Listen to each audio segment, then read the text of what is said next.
Относно тази къща, пред която сме в момента, смея да кажа, че това е една много добре, почти перфектно изградена къща, която е с стрехи, които са от фиброцимент, изцяло метална конструкция, с специална инсталация, с проект, който е изцяло от възложителя, като преди полагането на инсталацията имахме среща с възложителя, който потвърди къде искат да му бъдат ключови контакти, осветителни тела, изводи за климатици, така че да няма някакви недоразумения и всичко да бъде качествено изградено.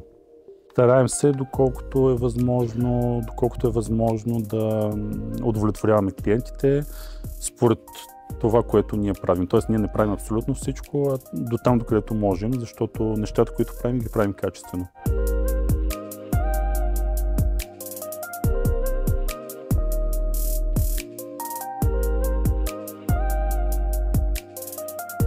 Успяхте ли така да му се доверите във всяко едно отношение, във всеки един детайл? Категорично да. И успя ли да изпълни всички ваши желания по интериора и въобще по цялостната конструкция? Да. Всеки дойде и се свърши работата, просто няма какво друго да кажа. Всеки дойде и се свърши за това, което беше дошъл. От момента, в който сключихме договора до сега, никакви притеснения. Абсолютно. И това е съвсем сериозно и отговорно го заявявам. Какви са впечатленията ви от цялостната работа? Много добри момчета и той просто собственик е толкова усмихнат и красив млад човек. Няма как да не му се довериш. Какво е разположението на стаите в тази къща и какви са интериорните решения? Това е проект, който е измислен и съобразен изцяло с желанията и от клиента. Проектът е 63 квадратни метра с 2 спални, баня с туалетна, хол, дневна, една веранда. Височината е 2,80 метра, което създава по-голям простор и по-голям уют в помещенията.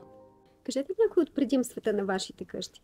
Основното предимство е бързината и, разбира се, качеството.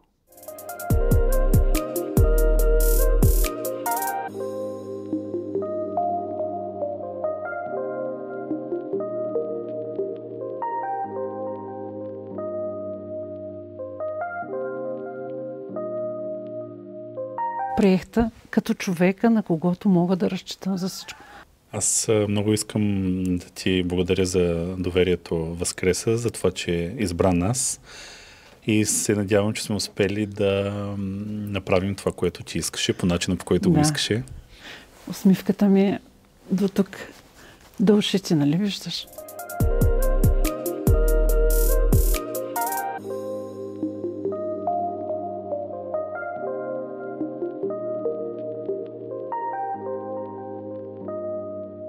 От мое име ви подарявам това съвсем скромно за коледните празници. Цялото си сърце ти благодаря. Аз също благодарям. Желая на теб и на себе. И на теб, и на момчетата, и на всички, на целия екип. Благодаря. Бъдете живи и здрави.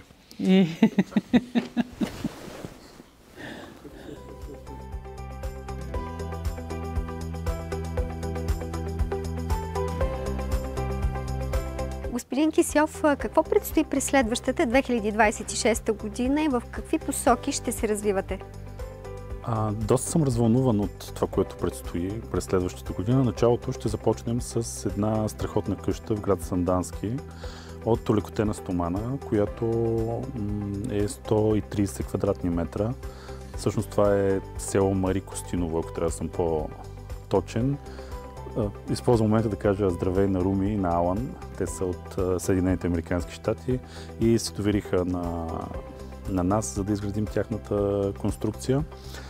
И не само, цялата къща. Така че това определено ме държи доста така ентусиазиран и развълнуван, защото съм готов да дам това, което най-добре мога. То е качество, коректност и да направя това, което съм казал, както съм казал.